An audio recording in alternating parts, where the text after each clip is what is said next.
Most self-made millionaires are lying to you. They brag about their properties, but they never mention the biological tax, the actual price you pay in gray hair, missed family dinners, and 2 a.m. stress. Today, we're stripping away the real estate mogul fantasy to reveal a brutal truth. 99% of people build cages, not freedom. We are pitting two men, Jake and Marcus, against a 20-year timeline. Both start with $50,000. Jake buys a kingdom he can touch, a house that eventually starts owning him. Marcus buys a digital share of global progress. One becomes an asset servant, trading his weekends to be a glorified, unpaid repairman. The other becomes a capital architect, letting money work while he sleeps. We're cutting through the financial junk food to look at the numbers that actually matter, the weight of invisible chains and the cost of being asset-rich but cash-poor. By the end of this video, you'll finally know if you are building a wealth engine or just a second lower-paying job. To help me tailor the next steps for you, how old are you, and what is the #1 financial headache keeping you up at night right now? Let's stop building cages and start building freedom, the initial deception, the illusion of control. Let us begin at the starting line. The year is 0. Our two subjects, Jake and Marcus, are identical in the eyes of the bank. Both earn $55,000 a year. Both have $50,000 in liquid capital. They live in the same city, breathe the same air, and harbor the same ambition: freedom. Jake follows the traditional path. He has been told that land is the only thing they are not making more of. He uses his $50,000 as a 20% down payment on a $250,000 rental property. He signs a 30-year mortgage at a 7% interest rate. His monthly obligation to the bank is $1,330. He finds a tenant willing to pay $1,800. On a paper napkin at a Saturday barbecue, Jake calculates a $470 monthly profit. He feels a surge of dopamine. He can touch the brick. He can walk the perimeter. He feels like a builder. Marcus, however, chooses the path of least friction. He takes his $50,000 and injects it into a total stock market index fund, the very heartbeat of global capitalism. He sets an automatic contribution of $300 a month. No leverage, no tenants, no keys. To his friends, Marcus looks lazy. He has no story to tell at dinner parties. He has no project. He has a brokerage account and a confirmation email. But wealth does not care about your stories. Wealth only cares about math. Year 3, the tax of entropy. By year 3, the psychological divide becomes a chasm. Jake is living the social dream. He drives past his property and thinks, "I own that." But the physical world is governed by entropy. Entropy is the invisible enemy that decays everything you love. Jake has collected $800 in gross rent. But the napkin math was a fantasy. The government demands $3,000 a year in property taxes. This is effectively the rent Jake pays to the state to keep what he thinks he owns. Insurance takes another $2,500. Then the real world strikes. A water heater expires at 2 a.m. on a Tuesday, $1,200. The roof begins to leak during a storm, $2,800.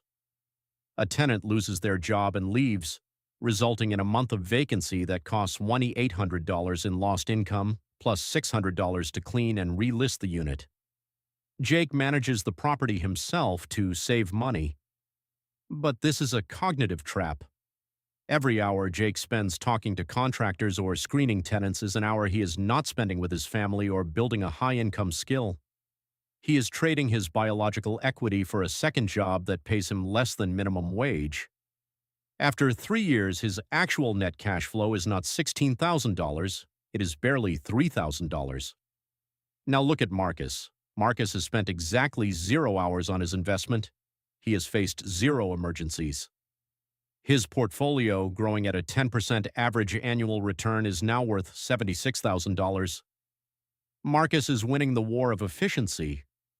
While Jake is fighting entropy with a wrench, Marcus is harnessing the collective intelligence of the world's greatest CEOs, the curveball, the human factor. In year 7, life happens. This is where the spreadsheet meets reality. Jake's wife is expecting their second child. They need a larger vehicle and $20,000 in medical and nursery costs. Jake looks at his property. It is worth $280,000 now.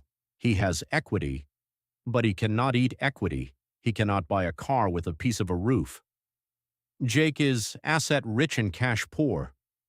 To access his money, he must either sell the property, paying a 6% realtor commission and waiting months, or take out a home equity line of credit at a high interest rate. Jake is trapped by his own success. The house he owns now owns his choices. Marcus, in contrast, faces the siren song of consumption. His portfolio has hit $145,000. He sees the same car Jake needs and considers selling some shares to buy it. This is the moment of truth for the visionaries. Most people see a growing account as a reason to spend. The elite see it as a reason to accelerate. Marcus ignores the urge. He realizes that a car is a depreciating anchor, while his fund is an escalating engine. In year 7, who would you rather be? The man with a title deed and a plumbing bill, or the man with a liquid $145,000 in total mobility? Question for the community. Have you ever felt trapped by an asset? A car payment, a mortgage, or a business that required more of your time than it gave in profit? Share your story of golden handcuffs in the comments. We need to hear the truth about ownership. The midpoint, the silent thief, and the warden. By year 10, we must introduce the two great villains of finance: inflation, the silent thief, and time, the warden. Inflation is eating the value of Marcus's future dollars, but because he owns companies that can raise their prices, his assets are a natural hedge. Jake's property value also rises with inflation, but his expenses, labor, materials, taxes, rise even faster. At the 10-year mark, the numbers are deceptively close. Jake's property is worth $340,000. His mortgage is down to $166,000. His equity is roughly $174,000. Marcus's portfolio is sitting at $172,000. The real estate crowd will point at Jake and say, "See, he has more equity and he had the tax benefits of depreciation." But they are ignoring the warden. Time is the one resource you cannot compound. Jake has spent over 1,000 hours of his life managing this one asset. Marcus has spent 0. Marcus has a 1,000-hour head start on his next venture, his health, or his family. Wealth is not just the size of the pile, it is the freedom to ignore the pile. The tennis match. Constant conflict. Let us look at the psychological warfare of the next decade. Jake. The neighborhood begins to shift. A new development nearby makes his modest house less attractive. He has to lower rent by $100 to keep a tenant. Marcus. The market crashes. In year 12, the S&P 500 drops 30% in 6 months. Marcus watches his $200,000 turn into $140,000. His stomach drops. This is the volatility tax. If he panics and sells, he loses. Marcus breathes, trusts the math, and continues his $300 monthly contribution. Jake. He faces a legal nightmare. A tenant's guest slips on the driveway and sues. Jake's insurance covers most of it, but the legal fees and the stress take a year off his life. He is now intimately familiar with the local court system. Marcus. The market recovers. Within 18 months, his portfolio is not just back to $200,000, it has surged to $260,000. He didn't have to hire a lawyer, he didn't have to go to court, he just had to wait. Jake. The big fix arrives. The HVAC system, the roof, and the flooring all need replacement in the same 24-month window. It's a $25,000 hit. Jake's cash flow profit for the last 5 years is wiped out in a single summer. Marcus. Dividends are starting to snowball. His index fund is now throwing off $4,000 a year in dividends. He doesn't spend them, he reinvests them. The engine is now feeding itself. The liquidity premium. Now we reach year 20, the final weigh-in. Jake's property is worth $480,000. The mortgage is almost gone. He has roughly $450,000 in equity. He has collected rent for 2 decades, but after maintenance, taxes, and the big fixes, his total net cash profit is about $60,000. Total wealth, $10,000. But Jake is tired. He's 20 years older, his Saturdays are gone, and his wealth is still trapped in the same zip code. Marcus's portfolio, with his $300 contributions and 10% returns, has grown to $455,000. If he had increased his contribution to $500, just $200 more a month, he would be at $620,000. Total wealth, $455,000 to $620,000. But here's the twist that changes everything: the exit. Jake decides he is done. He wants his $10,000 to travel the world. He puts the house on the market. He pays a 6% commission, $30,000. He pays closing costs. He pays capital gains taxes on the $230,000 of appreciation. After everything, Jake walks away with roughly $410,000 in his pocket. Marcus decides he is done. He needs his money. He clicks sell on his brokerage app. He pays his long-term capital gains tax, which is often lower than the taxes on real estate income, and he has the cash in his bank account in 48 hours. Marcus has no inspections, no repairs, no waiting, and no commissions. Marcus has won the game of liquidity. In the world of the elite, the ability to move fast is the ultimate premium, the hard truths of the asset classes. Why does the world still think real estate is the only way? Because real estate allows for massive leverage that the stock market does not easily provide for the average person. If Jake had bought 5 houses instead of 1, his wealth would be in the millions, but his stress and his workload would also be multiplied by 5. Real estate is a business. If you treat it like a side hustle, it will punish you. It is for those who want to be operators. Index funds are a system. They are for those who want to be architects.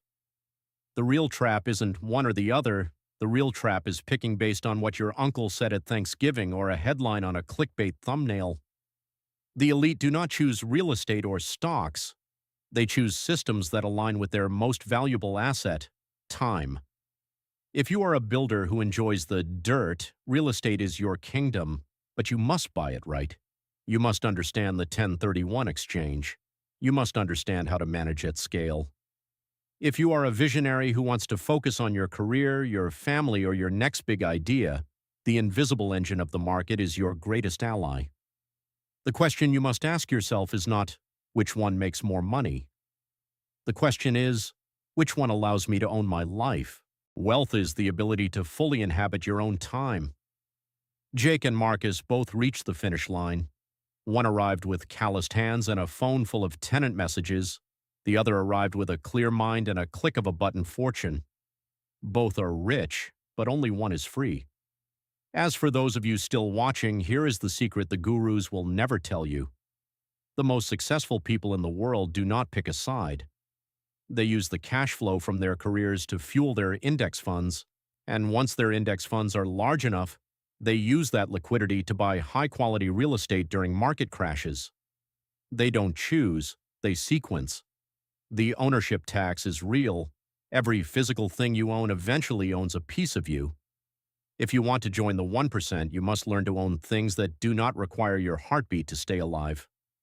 If you have stayed until the end, you are part of the community that values depth over hype.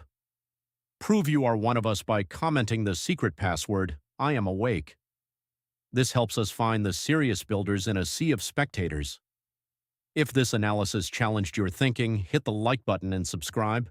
We don't do fluff, we don't do hype, we only do the math that leads to freedom. If you are ready for the next level, click the video on your screen now to see how the elite hedge against the coming currency reset. Your time is your only true currency. Spend it wisely. We will see you in the next one.